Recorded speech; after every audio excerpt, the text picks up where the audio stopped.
La Constitución de la República Bolivariana de Venezuela, en su artículo 219, este 5 de enero se instaló la nueva composición política de la Asamblea Nacional, que ejercerá funciones en el quinquenio legislativo 2016-2021. Con 109 votos de la coalición opositora se designó la nueva directiva del Parlamento, la cual está encabezada por el diputado Henry Ramos Ayub como presidente, Enrique Márquez como primer vicepresidente y Simón Calzadilla como segundo vicepresidente. Como secretario del Parlamento resultó elegido el abogado Roberto Barrero Borjas y como subsecretario al politólogo José Luis Cartaya. Además, fueron juramentados 163 diputados, puesto a que 3 representantes de la oposición y 1 del oficialismo del estado Amazonas se encuentran bajo investigación. Los diputados de la bancada oficialista abandonaron las instalaciones tras ser juramentada la junta directiva. El parlamentario Diosdado Cabello alegó que esta decisión obedeció a un acto de protesta. Para él, se estaría violando el reglamento de Interior y Debate, por el cual se rige la actividad parlamentaria. Cabe destacar que por primera vez en 6 años, los medios de comunicaciones nacionales e internacionales pudieron transmitir dentro del hemiciclo. Además, esta sesión contó con la presencia de representantes de la política venezolana y extranjera.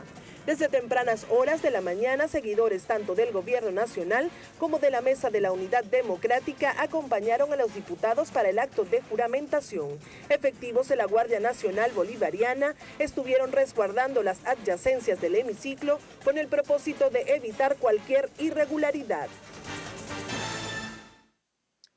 Hola, buenas noches y bienvenidos a la presente emisión de Reporte Estelar. Les saluda Osvaldo Bendaño en nombre de todo el equipo técnico y de producción que hace posible que estemos listos hoy a las 8:30 de la noche para comenzar con este reporte asamblea, tal como lo pudieron ver con la nota que elaboró nuestro equipo de producción. Sin duda alguna, el día de hoy, la noticia en el territorio nacional tiene que ver con la instalación de la Asamblea Nacional. Así que es por eso que les invitamos a ustedes, a nuestros televidentes, a que envíen sus comentarios y preguntas a través de nuestra cuenta en Twitter, @reportepisogb, utilizando el hashtag reporteasamblea, y que nos digan 2 cosas fundamentales. La primera, ¿cuál es su opinión sobre la instalación de la nueva Asamblea Nacional? Y la segunda, ¿cuál considera que deben ser los retos de esta nueva Asamblea Nacional? Así que vamos a comenzar ya a recordar lo que fue la intervención del presidente de la Asamblea Nacional, Henry Ramos Ayub. Como poder constituido, como poder autónomo, como poder que va a cumplir con sus deberes constitucionales, como poder que va a controlar al gobierno sin delegaciones, sin dejaciones, sin entregas, ahora estamos dispuestos a dialogar en los términos públicos y honorables que debamos discutir. Eso sí, sin que cedamos en los propósitos que antes mencioné: recuperar nuestra autonomía como poder, ley de amnistía y reconciliación nacional, y buscar nosotros, dentro del lapso de 6 meses a partir de hoy, una salida constitucional, democrática, pacífica y electoral para la cesación de este gobierno. Bien, escuchamos lo que fue parte de la intervención del presidente de la Asamblea Nacional, Henry Ramos Ayub. Así que vamos a comenzar con este reporte asamblea. En el estudio nos acompaña el politólogo Luis Salamanca. Buenas noches y bienvenido, señor Luis. Buenas noches, Osvaldo. Muchas gracias por tu invitación. No se preocupe, señor Luis. Tal como veíamos con la intervención del presidente de la Asamblea Nacional, Henry Ramos Ayub, él especificaba que en los próximos 6 meses buscarían por la vía constitucional cambiar el actual gobierno. De esta manera y con estas declaraciones del nuevo presidente de la Asamblea Nacional, ¿se abren las puertas para una crisis y una lucha entre poderes públicos? Bueno, Osvaldo, la verdad es que el tema de la lucha de poderes está planteado desde el primer día de las elecciones, es decir, desde los resultados ya se estaba visualizando incluso antes que había una posibilidad de un choque de poderes, de un choque de trenes incluso, porque dependiendo de la actitud de los detentadores de cada uno de los poderes, digamos, Venezuela pudiera estar en una situación de un Estado dividido, de un Estado fracturado, con los 2 poderes fundamentales de una democracia mirando en sentidos distintos, decidiendo en sentidos distintos, y la verdad es que eso es un escenario bastante delicado que no le conviene para nada al país.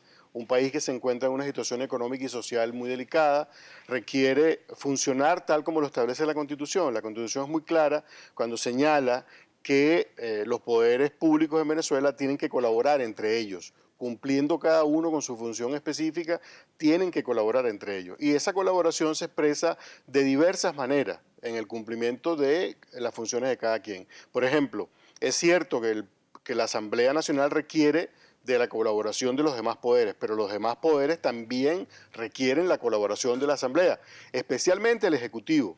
El Ejecutivo requiere colaboración en materia de presupuesto, en materia de créditos adicionales, en materia de leyes específicas para atacar los problemas que tenemos este año, en diversos aspectos. Entonces, aquí el juego no se puede trancar. O sea, si se juega a un Estado dividido, lo que podemos tener es un Estado trancado. Y un Estado trancado a quien afecta realmente es al ciudadano venezolano que ya está afectado por la crisis que está viviendo. Algunos analistas incluso aseguraban que se abría la puerta para una crisis de gobernabilidad. Sin embargo, usted difiere de esa postura. ¿Podría explicar por qué? No, no es que difiera, sino que creo que es algo más que una crisis de gobernabilidad. La crisis de gobernabilidad es una crisis de gestión del Estado, del gobierno, especialmente del gobierno. Es decir, un gobierno que no está en capacidad de enfrentar los problemas que tiene la sociedad es un gobierno que se considera sin gobernabilidad suficiente para enfrentar esos problemas. Ahora, yo lo que creo es que es algo más que eso porque podemos entrar en una cosa que podemos llamar crisis de estatalidad, es decir, una crisis en que el Estado esté fracturado, esté dividido y esté peleado consigo mismo. Yo creo que se debe reflexionar profundamente sobre ese escenario, no jugar a ello. No jugar a ello es muy fácil hacerlo porque las posiciones políticas, digamos, a priorísticas, llevan a pensar en que, bueno, me tengo que oponer al otro porque sí, ¿no? Yo creo que hoy vimos una sesión en la que pareciera apuntarse hacia eso. Ojalá que se reflexione, ojalá, sobre todo el primer mandatario, pueda, digamos, reflexionar sobre lo que vio hoy en la Asamblea y tratar de evitar ese choque. Es un choque incluso en el cual el Ejecutivo puede estar más afectado que el propio Legislativo. A propósito que usted menciona al presidente de la República, el Ejecutivo Nacional, vamos a escuchar palabras del presidente de la República, Nicolás Maduro, de cómo catalogó a la nueva Asamblea Nacional. Mañana se instala ese parlamento adecoburgués. Ahí está. ¿Sí? Y ellos se han planteado un conjunto de cosas. Primero, hacer demagogia para tratar de engañar al pueblo, diciendo que ellos son los que van a construir las viviendas hoy de la Gran Misión Vivienda y tratando de privatizarla. En segundo lugar, van a utilizarla, lo sé, para tratar de bloquear iniciativas económicas para la recuperación económica, el plan de recuperación económica que ya prácticamente está listo y en las próximas horas voy a lanzar. ¿Qué opinión le merece entonces estas declaraciones del presidente de la República que cataloga como una asamblea burgués, la nueva asamblea que se instaló el día de hoy? Bueno, además de que la calificación no creo que proceda porque, digamos, en Venezuela la burguesía es un sector muy pequeño y no fue a elecciones. ¿Y es burgués entonces esta nueva asamblea que es la representación del pueblo? El pueblo y sería... además que, por eso te iba a decir, no puede considerarse burguesa una asamblea que representa a cerca del 70% de los venezolanos, 60% de los venezolanos que votaron por la gente que está ahorita a cargo de la asamblea. Yo creo que estos calificativos no colaboran, Osvaldo, en el sentido de evitar una crisis interna en el Estado. O sea, yo creo que debemos dejar a un lado los calificativos, que son descalificaciones, porque evidentemente cuando tú calificas a algo lo estás... Si lo haces positivamente, bueno, lo estás calificando, pero si lo haces negativamente, como en este caso, lo estás descalificando. Ok, nosotros estábamos conversando a propósito de esta nueva instalación de la nueva Asamblea Nacional. Vimos en el discurso de Henry Ramos Ayub que presentó 3 banderas políticas. 2 de ellas son en materia política y una es en materia económica. ¿Qué opinión le merece a usted como politólogo que parte de las banderas sean más en materia política y no en materia económica, según lo que expuso Henry Ramos Ayub, presidente de la Asamblea Nacional, que son las 3 principales banderas políticas que anunció desde el Parlamento? Sí, yo creo que no hay que distinguir entre medidas políticas y medidas económicas, porque si te planteas el tema en materia económica, necesitas decisiones políticas para abordar la materia económica. Hay Es decir, políticas económicas. las políticas económicas que son decididas por el Poder Ejecutivo. Lo ideal sería que el Poder Ejecutivo se sintonizara con la Asamblea Nacional para impulsar entre ambos poderes la recuperación económica del país. Eso es lo ideal y es lo que obliga a la Constitución. Ahora bien, vamos a ver qué pasos dan los actores. Yo pienso que el tratamiento que se hizo hoy por parte del presidente de la Asamblea es correcto en el sentido de que está planteando los grandes temas de Venezuela. La Asamblea tiene que abordar los temas económicos, sociales, todos los temas que nos están, digamos, acogotando a los venezolanos. Ahora bien, no basta solo con abordarlos e incluso no basta solo con legislar sobre ellos. Hace falta la ejecución de esas leyes, de esas decisiones, y eso solo lo puede hacer el presidente de la República, el Poder Ejecutivo. De tal manera que se necesita urgentemente que haya una reflexión sobre esto y que incluso el presidente pueda aprovechar la circunstancia de una asamblea que estaría dispuesta a apoyar medidas económicas que saquen al país de la crisis. ¿Y cómo esta nueva Asamblea Nacional puede conversar con el Ejecutivo Nacional si el mismo presidente Nicolás Maduro no ha honrado su promesa de sentarse a conversar con los diputados electos? Recordemos que antes de las elecciones del 6 de diciembre, él, a través de los medios de comunicación, aseguró que el día 7 de diciembre se iba a sentar a conversar con los diputados electos sin importar el bando político. Hasta la fecha solamente se ha sentado a conversar con los diputados del Gran Polo Patriótico, sin embargo no se ha sentado a conversar con los de la Mesa de la Unidad Democrática. Entonces, ¿cómo esta nueva Asamblea Nacional puede sentarse a conversar con el Ejecutivo Nacional si ni siquiera ha cumplido con esta promesa que lo dijo por medios de comunicación? Bueno, yo espero que cambie, yo espero que modifique su posición y se dé cuenta de que va a meter a Venezuela en un callejón sin salida. Yo creo que depende mucho de la actitud del Ejecutivo todo lo que pueda pasar en el país. O sea, no es solo la suerte que va a tener la Asamblea Nacional este año, sino que es la suerte del Estado venezolano y dentro de él estamos todos los venezolanos. Y la cabeza del Estado es el presidente de la República. Él tiene que entender que su papel es crucial. No se puede jugar aquí a la pura política. Al puro poder. Tienes que pensar en términos de Estado, tienes que pensar en términos de estadista, es decir, que tienes un problema grave del cual tienes que salir y la única forma de salir es con entendimiento. Si no se entienden, entonces vendrán nuevos escenarios políticos. Uno de ellos es el que planteó el presidente de la Asamblea Nacional hoy. Es decir, ¿cuánto aguanta Venezuela una guerra de desgaste entre los poderes públicos más importantes este año que viene cargado con noticias económicas cada vez más dramáticas? No creo que se pueda aguantar mucho esta situación, es decir, es un cansancio adicional que se le va a dar al pueblo venezolano que ya está agotado con tanta situación de mala vida que está viviendo. Entonces, creo que allí es donde tienen que hacer detenerse un poco los actores fundamentales, especialmente la presidencia de la República, y ver, oye, que no se puede llevar más leña al fuego que ya tenemos instalado en Venezuela, porque se está afectando realmente a los pobladores de este país, a los ciudadanos venezolanos y a los que viven en Venezuela. ¿Qué podemos esperar durante estos periodos, estas sesiones legislativas de la Asamblea Nacional? Si vimos que el día de hoy parte de los argumentos de Héctor Rodríguez se fundamentaban más en el pasado y no como se lo hizo ver un diputado de la Mesa de la Unidad Democrática, que tenían que argumentar con hechos del presente. ¿Podemos seguir viendo argumentos de este estilo en los debates de la Asamblea Nacional que se van a dar a partir del año 2016? Sí, yo creo que ese es un planteamiento político bastante equivocado, estéril, que lo que conduce es a esta situación que estamos comentando, una situación de enfrentamiento sin ningún tipo de propuesta, sin ningún tipo de alternativa. Yo creo que no se debe bloquear la actuación de la Asamblea. Yo creo que la Asamblea Nacional tiene, digamos, el planteamiento de colaborar en la solución de los problemas de Venezuela. Ahora, si a eso se opone un planteamiento puramente partidista, puramente político, bueno, habrá que pensar la cosa en otros términos, porque evidentemente yo soy de los que piensa que el país no aguanta ni siquiera 6 meses en esta guerra de desgaste que ya se avisoró hoy que puede venir en las sesiones de la Asamblea Nacional. ¿Qué lectura se le puede dar a que los diputados de la bancada oficialista abandonaron la sede del hemiciclo el día de hoy? Yo creo que fue una estrategia previamente concebida.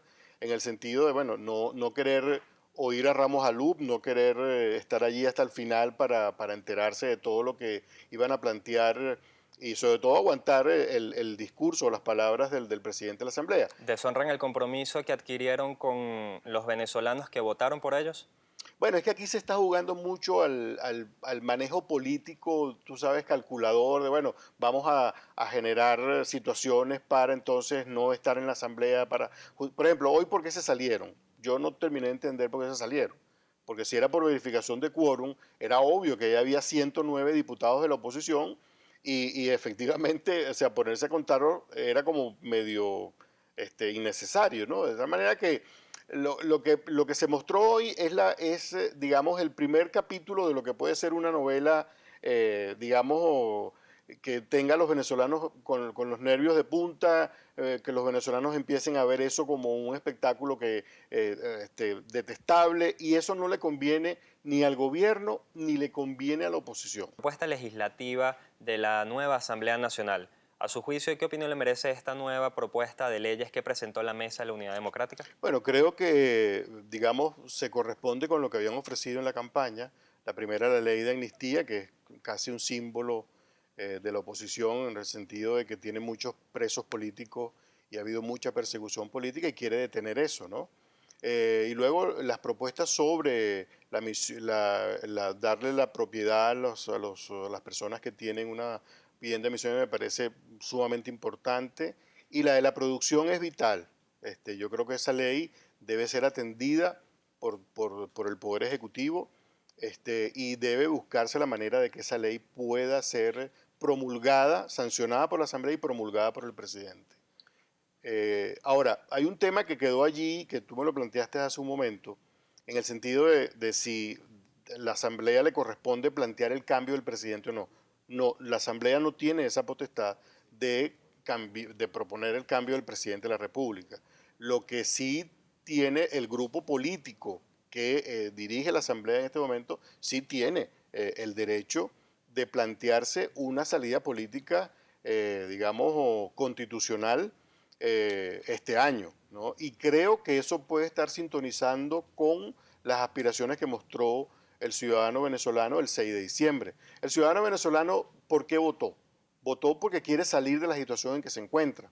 Es decir, votó porque no quiere estar más en colas, no quiere tener más inflación acelerada, quiere tener abastecimiento asegurado, menos inseguridad, etcétera, etcétera. Entonces, para salir de eso se necesitan decisiones políticas. Si no hay quien tome esas decisiones políticas, obviamente tienes que buscar a un actor político que las tome. Y eso se resuelve votando, se resuelve en una elección que habría que ver cómo se plantea, por cuál vía se plantea, siempre dentro del marco constitucional, para buscar al nuevo actor que tome las decisiones, porque el país no puede estar estancado, paralizado, mientras se profundiza la crisis.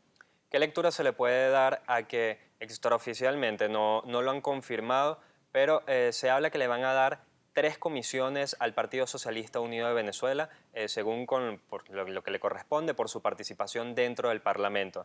A su juicio y como politólogo, ¿qué lectura se le puede dar entonces que la Mesa de la Unidad Democrática, los diputados opositores, le estén dando esta participación dentro del Parlamento? Bueno, no es que le están dando, es que le corresponde en proporción a los votos que obtuvieron. Perfecto. Y eso es lo que es la democracia venezolana. La democracia venezolana no es una democracia de mayorías en el Parlamento, es una democracia proporcional, es decir, los sectores políticos que están en la Asamblea obtuvieron el apoyo de los venezolanos. Sin embargo, se veía que en asambleas anteriores claro, no a eso iba. En el periodo que acaba de terminar, pero eso fue por decisión del presidente de la Asamblea, que además reformó el reglamento de Interior y Debate para darse una atribución que va más allá de lo que estoy diciendo, es decir, el presidente anterior se dio la atribución de poder descabezar, quitarle las comisiones a los grupos opositores cuando le correspondían en proporción a los votos. ¿Sí? No es que Ramos Alup o la MUD le está reconociendo, no, el pueblo venezolano es el que le dio ese apoyo y le corresponden esas comisiones en proporción a los votos que sacaron y a los diputados que tienen. ¿Iniciaría lo que normalmente se conoce como el juego democrático dentro de la Asamblea Nacional, claro, con esa decisión de darle las 3 comisiones al PSUV? Mira, la democracia vuelve al Parlamento por varias razones. Primero, porque los medios de comunicación pueden entrar a la sede del Palacio y pueden informar libremente. Yo creo que eso hay que valorarlo, hay que considerar este día un día muy importante para la libertad de expresión en Venezuela. Después porque, bueno, vuelve, digamos, un trato en proporción y en respeto al adversario político, ¿no? Y además vuelve un tema muy importante para un Estado constitucional democrático, que es la autonomía de poderes, el equilibrio de poderes. Cada poder en una democracia constitucional es un contrapeso del otro. Y así tiene que funcionar. Y eso no es por maldad, ni porque quieran desestabilizar, ni porque quieran dar un golpe de Estado. Es así como eso funciona. Si nosotros somos una democracia constitucional, tenemos que funcionar de esa manera. ¿Qué mensaje está enviando el gobierno nacional con la instalación del Parlamento Comunal? Que no quiere reconocer los efectos institucionales del resultado electoral del 6 de diciembre. A pesar de que han dicho de que no van a desconocer la actuación de la Asamblea Nacional. Bueno, es que, por supuesto, digamos, se reconoció el resultado del 6 de diciembre y eso es importante, pero también tiene que reconocerse los efectos que ese resultado produce. ¿Cuáles son los efectos? Bueno, que hay un nuevo sector político a cargo de un poder público en un modelo político que antes tuvo todo el control de todos los poderes públicos. Entonces, digamos, tienen que entender eso porque si no, nos estamos jugando también la democracia en esto. Vemos, el día de mañana se espera, se ha hablado en la opinión pública que juramenten a los diputados de Amazonas. De ser cierto esto y se juramenten a esos diputados, ¿qué mensaje se estaría dando políticamente? Bueno, vamos a ver. Ese tema es un tema muy delicado porque la juramentación, la proclamación que hizo el CNE de estos diputados el 6 de diciembre, tras ganar una elección, no la puede por medida cautelar, suspender el Tribunal Supremo de Justicia en sala electoral, sino por un procedimiento de nulidad de la elección. Es decir, yo no puedo pasar por frente al edificio del TCJ y como tengo una crítica o una duda sobre determinada elección, decir que, mire, yo vengo aquí para que ustedes me den una medida cautelar y impidan que se juramente fulano de tal como diputado a la Asamblea. Eso no puede ser así. Aquí hay que preservar la voluntad popular, lo que el pueblo quiso. ¿Tienen derecho a impugnar? Por supuesto que sí. Ahora, lo que se está haciendo tiene que hacerse con el procedimiento debido. El procedimiento debido es que tú tienes que buscar los antecedentes administrativos, es decir, tienes que ver las actas de voto y después de ver las actas de votación, si hubo irregularidades que cambien el resultado, entonces tú sí tienes que, y aquí el CNE, tiene que anular la elección y volver a hacer una nueva elección. De tal manera que aquí voy a valorar entonces lo que puede hacer la oposición mañana. Yo diría, mi opinión personal es que aquí hay que actuar con cuidado porque podemos abrir un frente más de confrontación estéril entre el gobierno y la oposición, entre la Asamblea y el Poder Judicial, con base en estos tres casos. ¿Y sería la lucha entre poderes allí? Que ahí sería una lucha entre poderes, pero mira, yo prefiero que el Tribunal Supremo le dé celeridad, así como la tuvo para recibir el recurso, dar despacho en días de vacaciones, que también le dé celeridad ahora al trámite, es decir, que solicite al CNE los antecedentes administrativos y que se proceda a resolver el problema, porque mientras tanto tienes a una población sin representación y allí se están violando derechos constitucionales de esa población en el estado de Amazonas. Bueno, señor Luis, hemos terminado esta entrevista. Sin embargo, vamos a revisar participación de nuestros televidentes antes de despedir el programa. Tenemos aquí en Reporte Piso GB, tenemos a Ricardo Franklin, quien nos escribe: la nueva asamblea debe trabajar para solucionar la situación del país, hablar menos y hacer más. Reporte Asamblea. Ibrahim Camacaro nos escribe: la Asamblea Nacional debe actuar en función a los intereses de los ciudadanos y a interés político. También tenemos que Antonio Simancas nos escribe: mi comentario es que si la bancada opositora cumple con lo que dijo Henry Ramos Ayub, vamos a tener un debate de altura. Es parte de las consideraciones que nos están enviando nuestros televidentes a través de Reporte Piso GB. De esta manera ponemos punto final a la presente emisión. Así que muchas gracias por habernos sintonizado y muchas gracias a usted, señor Luis, gracias, por Osvaldo, habernos por la invitación. acompañado. Así que será hasta el día de mañana. Que tengan una muy feliz noche.